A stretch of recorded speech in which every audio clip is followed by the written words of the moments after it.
Various charts are used in Excel to display data, but two-dimensional charts are more useful. In these charts, there are two data ranges or a table, which are placed on the X and Y axis.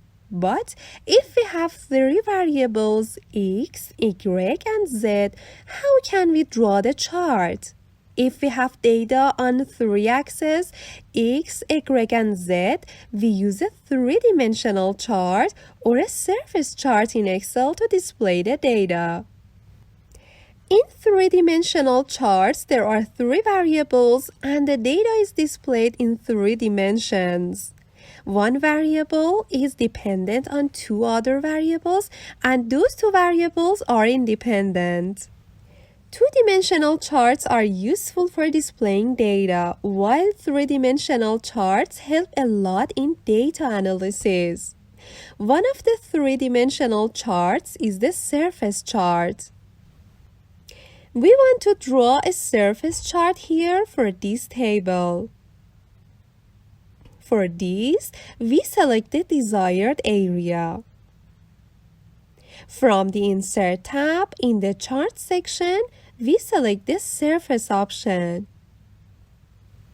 Now you will see a normal three-dimensional chart is drawn for us, but we cannot understand much information from this chart. As you can see, each range on this surface is represented by one color.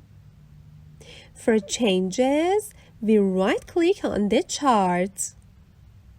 We select the Format Chart Area option to open its window for us. We click on the Effects section and select the three-dimensional rotation option. To change the chart and understand it better, we can change the amount of rotation of the X and Y axis in the X rotation and Y rotation fields.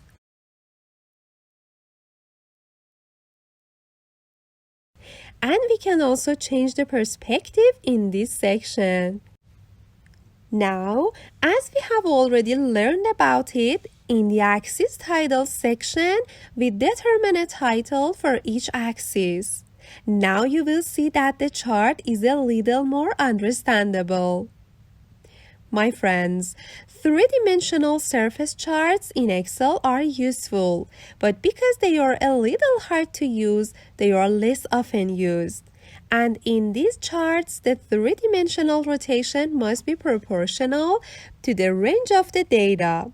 Otherwise, it becomes difficult to understand the chart.